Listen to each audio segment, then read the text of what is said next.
Olá, estamos chegando com o Câmara Repórter segunda edição nesta quinta-feira, 25 de abril. Veja os nossos destaques. Após 3 dias de greve, a Polícia Civil do Rio Grande do Norte volta às atividades e aceita a proposta colocada pelo governo do estado. Trabalhadores da saúde decidem pelo fim da greve. Bullying e cyberbullying e suas consequências. Foi o tema da reunião da Frente Parlamentar em Defesa dos Direitos da Criança e do Adolescente. Em sessão ordinária, vereadores aprovam um projeto que dispõe sobre a reserva de vagas para alunos com um transtorno do espectro autista na rede municipal de ensino. Aqui no estúdio eu vou conversar com o organizador da Feira dos Municípios e Produtos Turísticos do RN, a FEMTUR, que chega à 10ª edição nesta sexta-feira aqui em Natal. Vem com a gente, o Câmara Repórter segunda edição está no ar.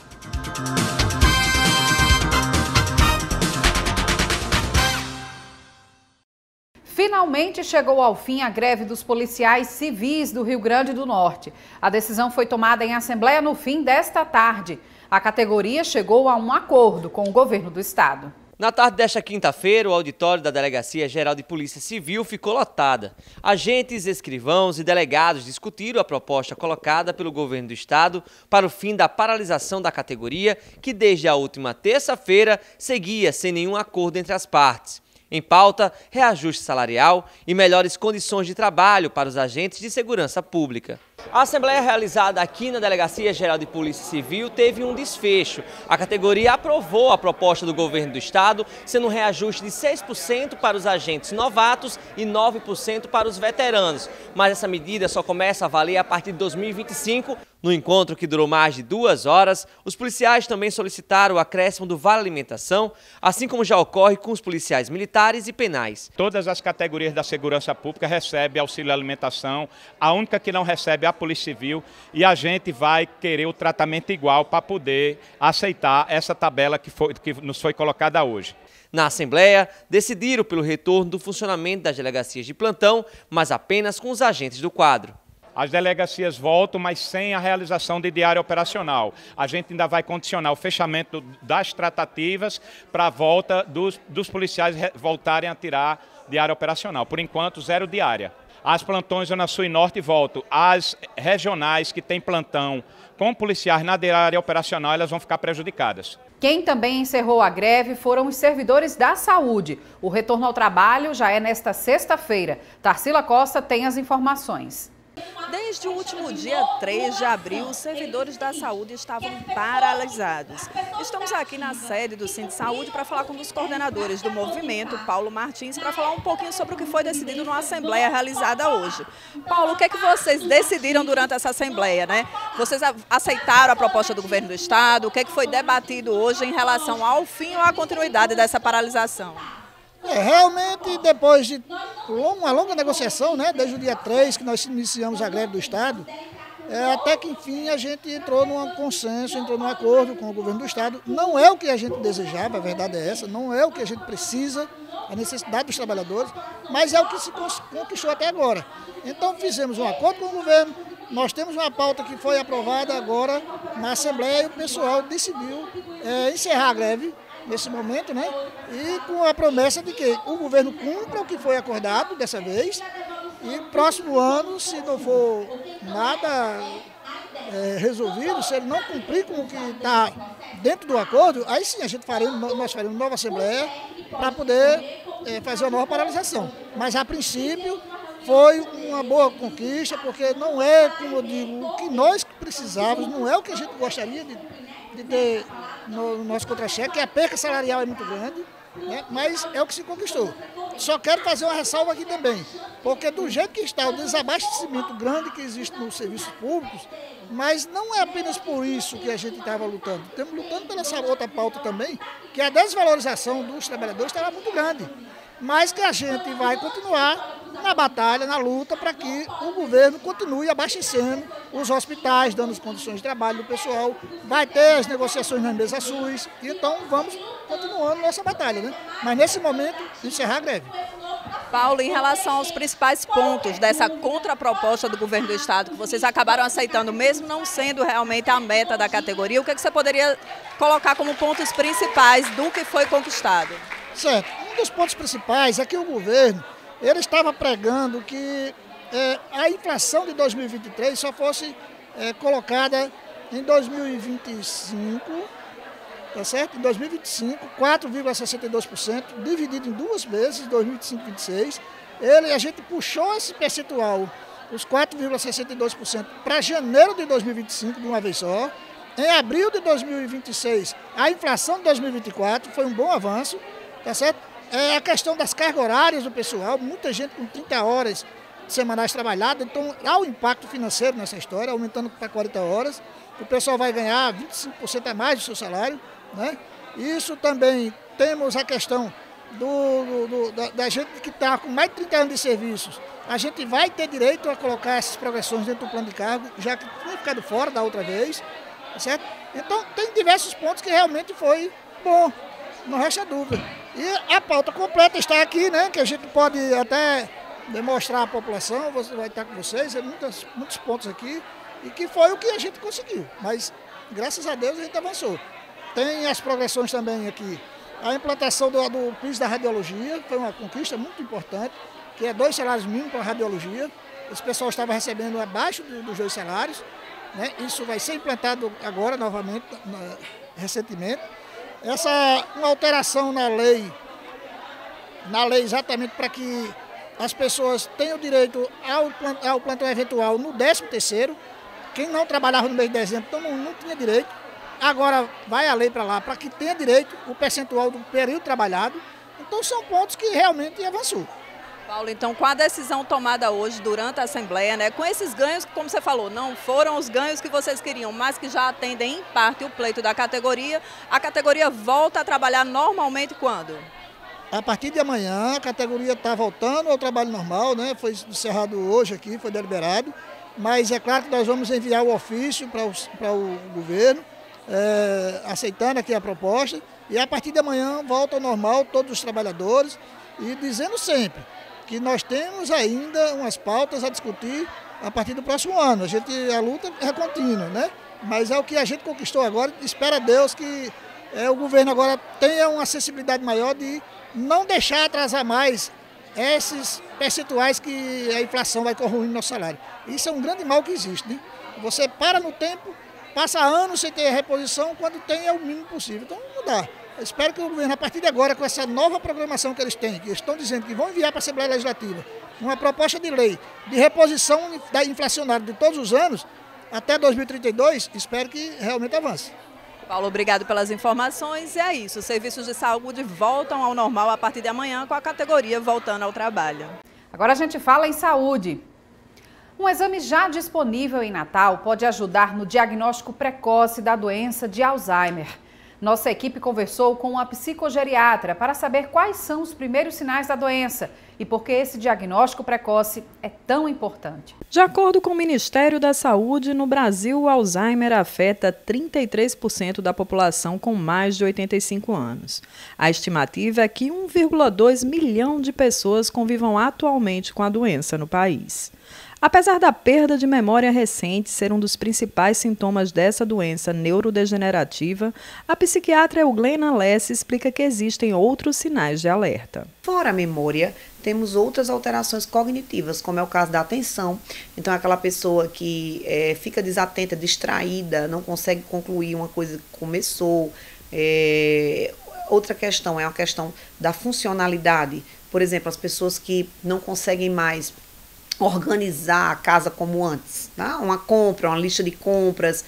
Às vezes, no próprio ambiente de trabalho, as pessoas que têm uma demência mais precoce ainda estão trabalhando muitas vezes e começam a não conseguir um desempenho como tinha anteriormente.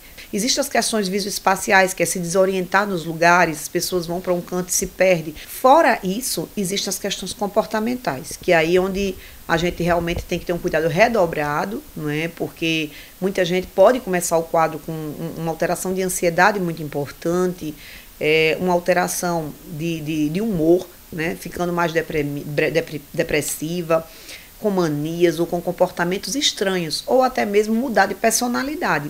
Uma pessoa que era normalmente muito reservada, muito discreta, começa a ficar um pouco mais desinibida, né? Ou alguém que, ao contrário, que era muito sociável, muito alegre, começa a ficar muito isolado, muito reservado, né? Alguém que era muito controlado e começa a ficar muito gastador, e às vezes isso se confunde muito com doenças mentais. Euglena Lessa destaca ainda a importância do diagnóstico precoce e do tratamento adequado para garantir a qualidade de vida do paciente e também da família.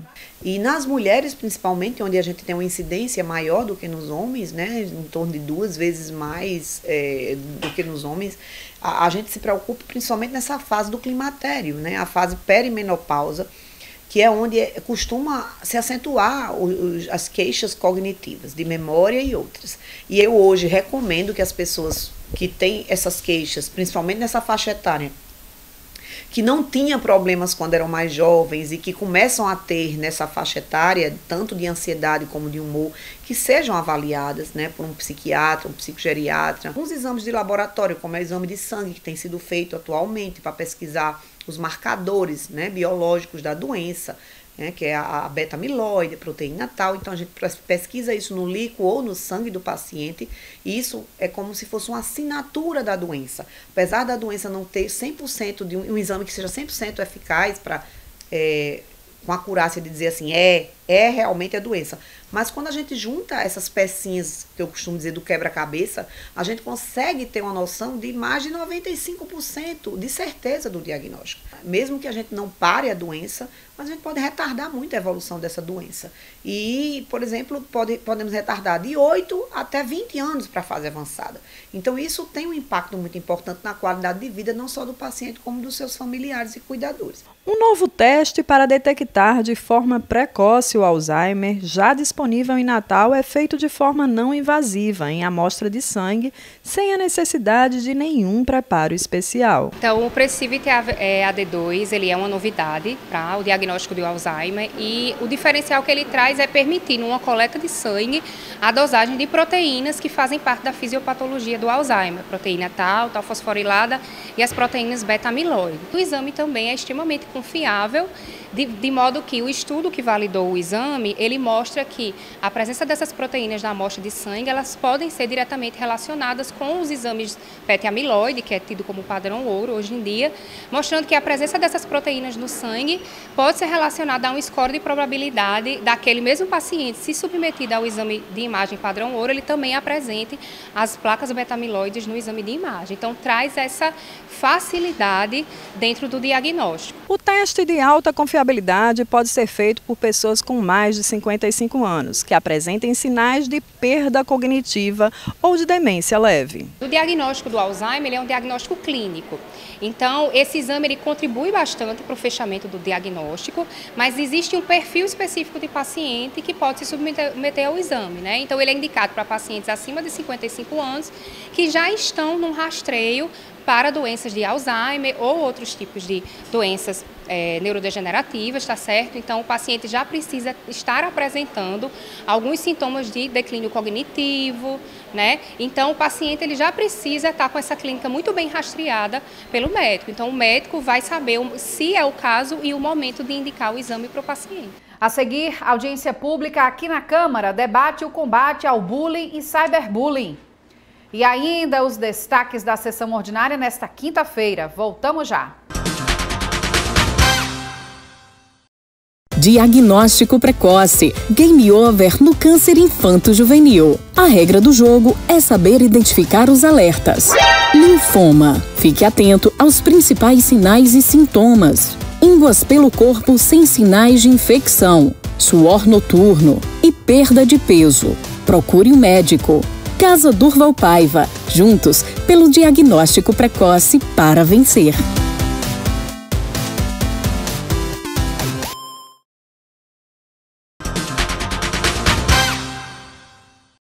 O combate ao bullying e ao cyberbullying foi debatido em audiência pública na Câmara Municipal na tarde desta quinta. A iniciativa foi da Frente Parlamentar em Defesa da Criança e do Adolescente. Com o tema bullying, cyberbullying e suas consequências, A Frente Parlamentar em Defesa dos Direitos da Criança e do Adolescente, presidida pela vereadora Júlia Arruda, realizou mais uma reunião na tarde de hoje. Autoridades comprometidas com o tema discutiram estratégias para combater esses problemas que vêm crescendo assustadoramente. Esse mês de abril é marcado dia 7 de abril como o Dia Mundial de Conscientização contra o Bullying. E agora mesmo, nessa última semana do mês de abril, estamos vivenciando a Semana Municipal de Combate à Desinformação das Notícias Falsas, as chamadas fake news. Então, por ter total relação e ser um tema recorrente, frequente nas nossas discussões, tanto aqui em plenário quanto nas edições da Escola na Frente, nós percebemos que esse é um assunto ainda que merece mais atenção, que merece discussão, que merece legislação, que merece a efetivação das legislações que já foram aprovadas. Já foi tipificado o bullying, o cyberbullying como crime, não é brincadeira.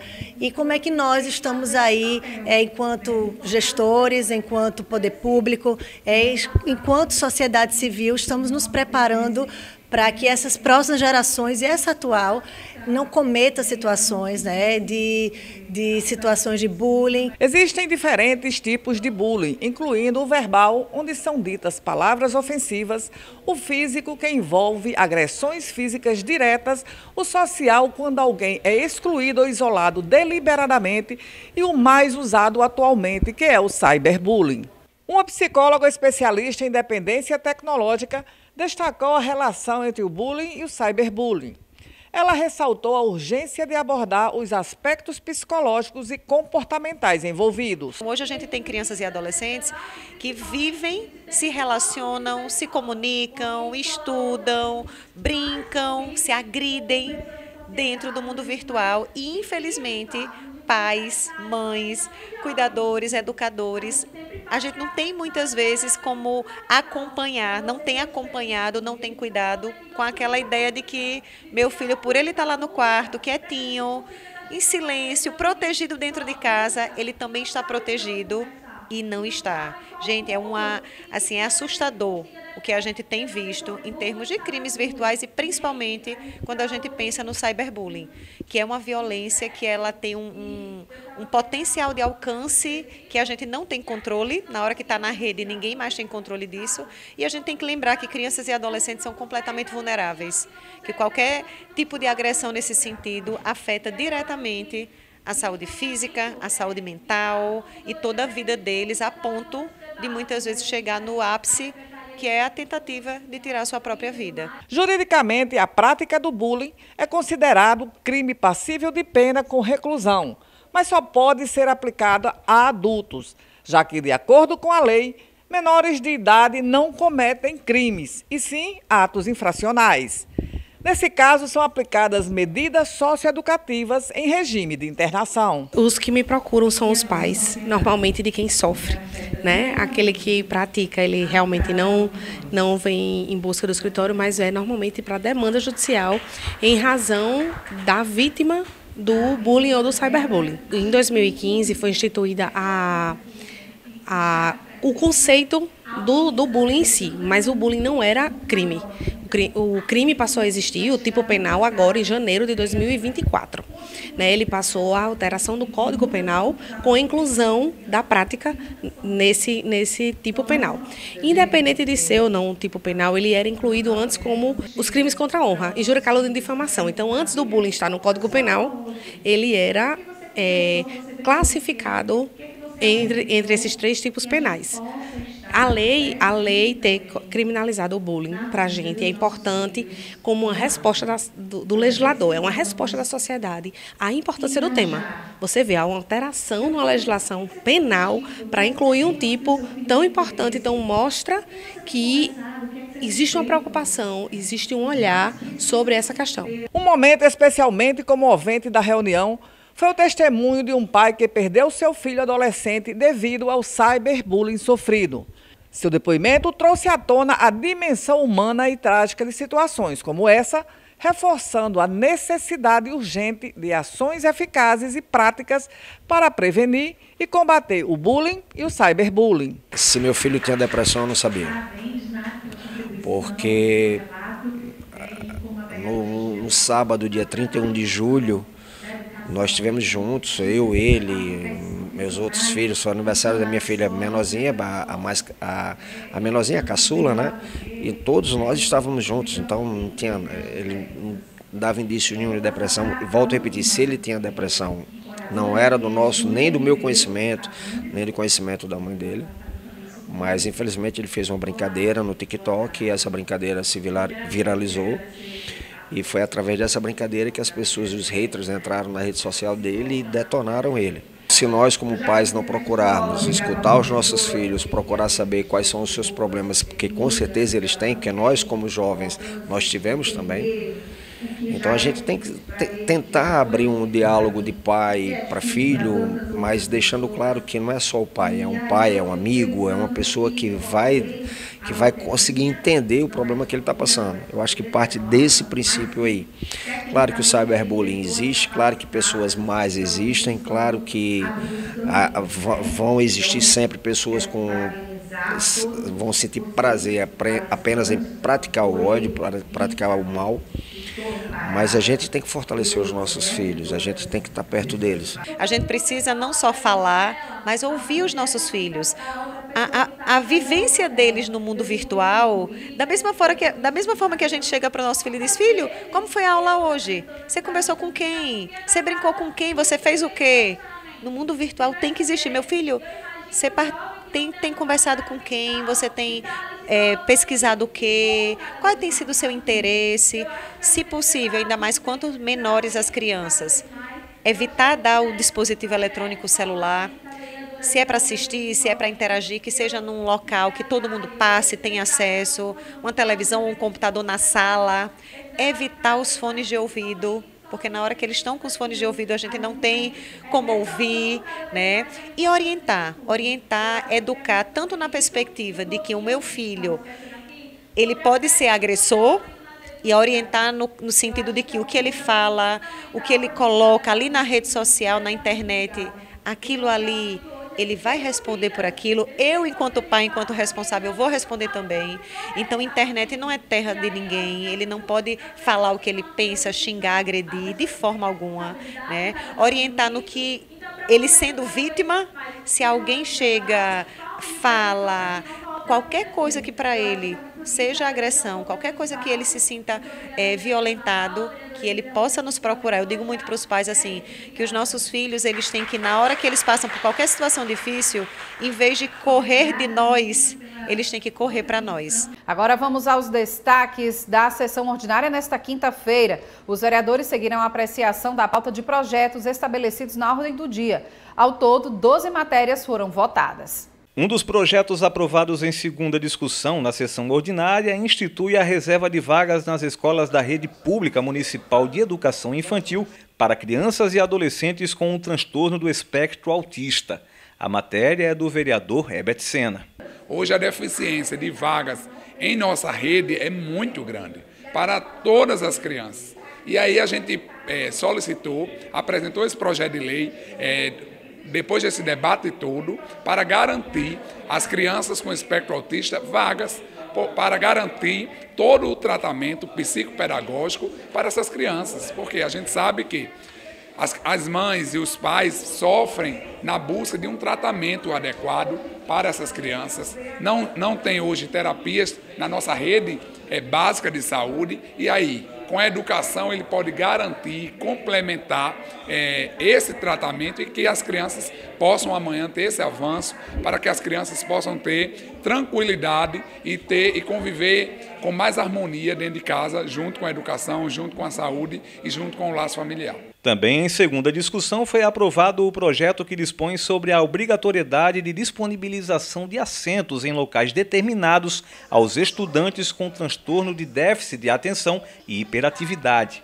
A proposta é da vereadora Ana Paula. Esse projeto nasceu da necessidade, né? Algumas escolas elas fazem as vagas de forma volante, né? Com rodízio, né? de assentos, né? Para as crianças, adolescentes, e muitas vezes, né? Aquele aluno que é uma pessoa que tem TDAH ou hiperatividade, muitas vezes ele não consegue acompanhar uma aula porque ele se distrai muito mais, né? Então não consegue acompanhar a aula na forma como os demais alunos sem TDAH ou sem hiperatividade. Criar em parceria com a iniciativa privada uma plataforma de dados para classificados de emprego no município de Natal. O projeto do vereador Robério Paulino também foi aprovado em segunda discussão. Muitas vezes ocorre que uma empresa ou algumas empresas têm emprego disponíveis, né? E ao mesmo tempo existem trabalhadores que poderiam ocupar essas vagas, mas não sabem desse emprego onde ele está. E esses trabalhadores, em geral, trabalhadores muito pobres, não podem comprar jornal. As empresas anunciam nos jornais, mas o trabalhador nem sempre pode comprar os jornais para ver essa vaga de emprego. E não existe, portanto, um canal público onde as empresas pudessem disponibilizar esses empregos para que os trabalhadores, gratuitamente, através do seu celular, do computador, acessem e vejam quais são os empregos disponíveis.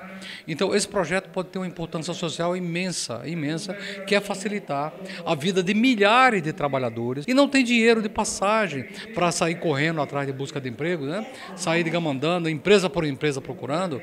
Então, na plataforma, você teria ali, as empresas poderiam colocar todos os empregos disponíveis na cidade e, ao mesmo tempo, o trabalhador poderia acessar e olhar onde esses empregos estão para se dirigir diretamente àquela empresa do emprego que lhe interessa. Então, esse projeto e esse portal podem cumprir um papel essencial, um papel social imenso para a população e os trabalhadores pobres da cidade. O reconhecimento de utilidade pública municipal da Associação de Proteção aos Animais também foi aprovado em segunda discussão.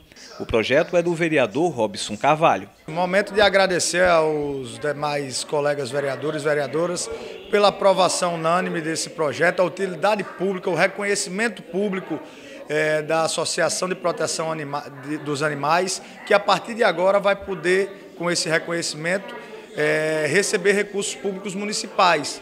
Então, é um trabalho que essa ONG já faz há muitos anos e agora vai poder ter auxílio do poder público municipal através de emendas, através de recursos, para ampliar a manutenção do seu funcionamento. Outra matéria aprovada em segunda discussão dispõe sobre o reconhecimento de utilidade pública do Monami Futebol Clube. A proposta é do vereador Preto Aquino. Hoje o trabalho está sendo realizado especificamente para atender as crianças e os adolescentes de toda a cidade, mas atualmente está treinando no campo do Conjunto Cidade Satélite, que tem à frente o professor Bruno, equipe que está participando do campeonato estadual Sub-15, está até liderando, e o alcance social, pode ter certeza, você que acompanha o sinal da TV Câmara Natal, é fundamental, pois o esporte educa, o esporte socializa, forma o homem, forma o caráter, forma a personalidade e quem sabe também amanhã disputar um atleta para um grande clube do Brasil. Esse também é a perspectiva, a possibilidade, haja visto que já se tornou um clube profissional. Ainda na sessão foi derrubado o parecer da CCJ sobre o projeto de autoria do vereador Anderson Lopes, que dispõe sobre a transferência do alvará de estacionamento e de ponto de táxi no município de Natal. O projeto ele é simples, a gente tem ouvido muito essa reclamação dos taxistas aqui em Natal, que quando eles vêm a falecer, por exemplo, a família, os herdeiros não ficam com a prioridade da concessão da placa do táxi. Então o nosso projeto ele vem a passar essa concessão como prioridade para a família. Não está obrigando a família a ficar com a placa, mas a gente está dando prioridade à família que fica desassistida no momento em que o dono da casa, o pai de família vem a falecer, então dando aí essa forma de que a família tenha algo para sobreviver. O concurso nacional unificado, que vem sendo chamado de Enem dos concursos, vai ser realizado no próximo dia 5 de maio em todo o Brasil. Aqui no Rio Grande do Norte serão 93 locais de prova. E os 2.100.000 candidatos inscritos no país já podem imprimir o cartão de confirmação do concurso. Hugo Fernandes tem as informações. O cartão de confirmação do concurso unificado passou a estar disponível para os candidatos inscritos a partir das 10 horas da manhã desta quinta-feira. Para acessar o cartão, basta ir ao portal cpnu.sesgranrio.org.br/login. O cartão contém informações já conhecidas do processo, como data e hora das provas, mas também dados personalizados como o número de inscrição e local onde cada um fará o exame no dia 5 de maio. Apesar de não ser obrigatório, o Ministério da Gestão recomenda levar o cartão no dia da realização da prova. A dica é ainda que o documento seja impresso para evitar que problemas com aparelhos eletrônicos, como perdas ou danos na tela, prejudiquem o candidato no momento da apresentação das informações. Ao acessar o cartão de confirmação de inscrição, o candidato deve conferir se todas as informações estão corretas, como o município escolhido. Se houver erro, é possível solicitar a correção em contato com a banca organizadora pelo telefone 0800 701 2028. E depois do intervalo, eu converso com o organizador da Feira dos Municípios e Produtos Turísticos do RN, que começa nesta sexta-feira no Centro de Convenções em Natal. Não saia daí, nós voltamos já.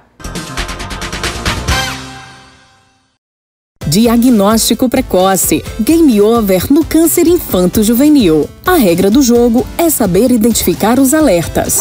Linfoma. Fique atento aos principais sinais e sintomas. Ínguas pelo corpo sem sinais de infecção. Suor noturno e perda de peso. Procure um médico. Casa Durval Paiva. Juntos pelo diagnóstico precoce para vencer.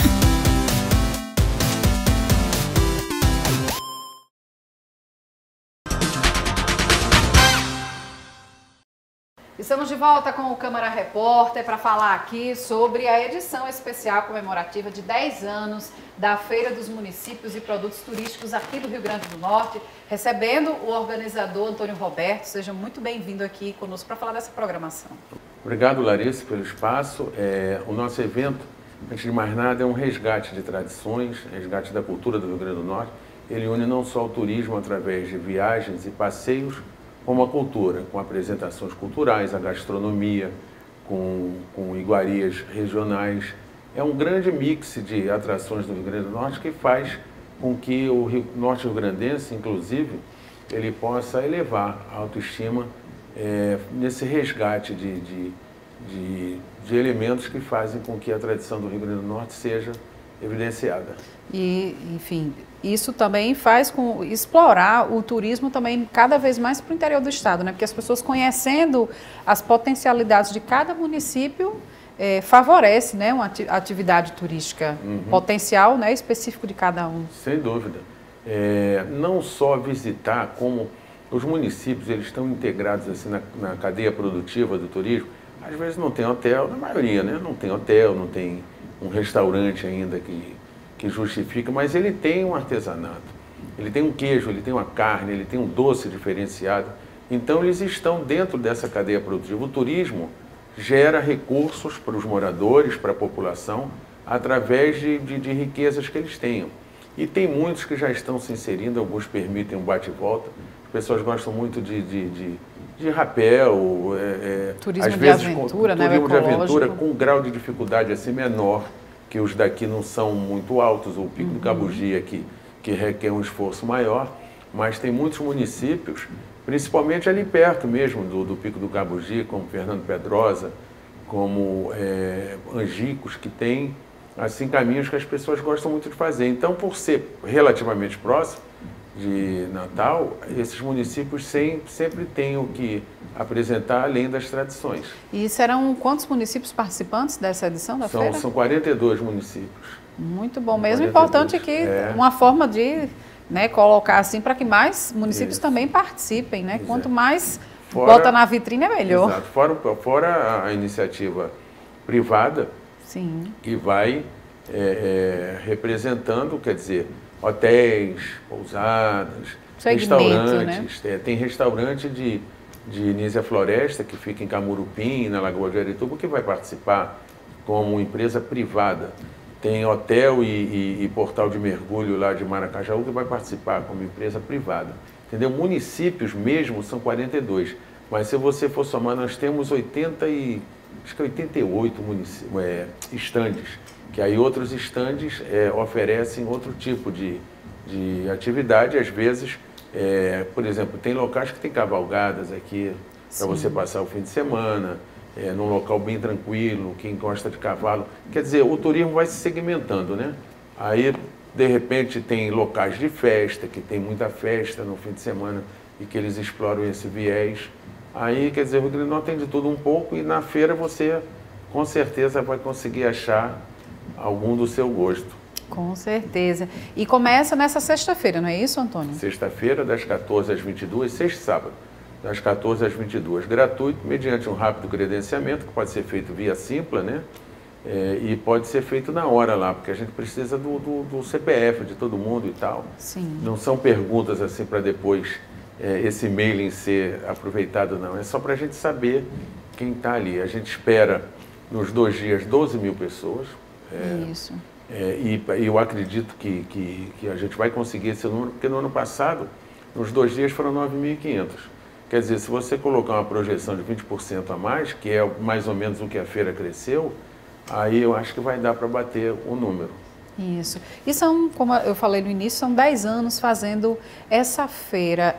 Qual o balanço, essa avaliação desses 10 anos, Antônio, de feira? Assim, qual é o retorno que os municípios até dão por esse momento da feira, que é voltada para eles? Isso. Quando a gente começou, começamos a falar em interiorização, né? Privilegiar o turismo interno e tal. Aí alguns ainda tinham aquela pegada, não, vou viajar, tenho que sair do Rio Grande do Norte, senão eu não me sinto viajando e tal. Aí veio a pandemia, e mesmo assim a gente estava conseguindo, sim, esse intuito de tentar essa interiorização, que é muito lenta, é um processo muito gradativo, né? Mas com a pandemia, a necessidade que as pessoas tinham de viajar, e uma viagem mais curta, mas se sentir viajando, sim, né? Aí isso aflorou muito, sabe? Depois da pandemia, o pessoal começou a valorizar esse turismo interno que a gente há 10 anos vem tentando implantar. E aí, cada vez mais assim, a tendência é uma expansão, né? A pandemia não trouxe nada de bom, foi tudo péssimo, péssimo, péssimo. A única coisinha razoável que teve foi essa valorização do turismo interno. Tá certo, então agradeço aqui a sua participação, mas peço que novamente você faça um convite, né, para as pessoas acompanharem a feira no Centro de Convenções, né? Isso, é um programa para a família, né? Programa sexta, muitos trabalham, não dá, mas no sábado, de 14 às 22 horas, é um grande programa aqui em Natal. Por quê? Porque é gratuito, estacionamento gratuito, acesso gratuito e muitas atrações. Por exemplo, levar as crianças. Uma atração que a gente vai ter muitas crianças não conhecem hoje tradições, brincadeiras, jogos, teatrinho, é tudo na teclazinha, tudo na tecnologia. Exatamente. E nós vamos ter o Aélcio do Mamulengo, que é um mamulengueiro aqui famoso no Rio Grande do Norte, que ele não só faz o teatrinho do boneco, como ele fabrica os bonecos, né? Então nós temos um espaço lá para as crianças e adultos, todos que quiserem assistir, é o espaço aqui de raiz, que a gente diz, que é tudo bem Rio Grande do Norte mesmo, e no caso é uma oportunidade boa. Além disso, tem gastronomia, tem exposição de artesanato, tem vários motivos para passar por lá, e uma praça da alimentação bem interessante, um palco de apresentações culturais, enfim, sou suspeito, mas é tudo de bom, tá? Acho que é um bom programa. Vale a pena mesmo. Muito obrigada, viu, Antônio, aqui, desejando Obrigado sucesso na feira. E essa edição do Câmara Repórter fica por aqui. É você que nos acompanha. Obrigada pela sua audiência. A gente volta a se encontrar nesta sexta-feira com outras notícias aqui da Câmara Municipal e também do que acontece na nossa cidade. Tchau!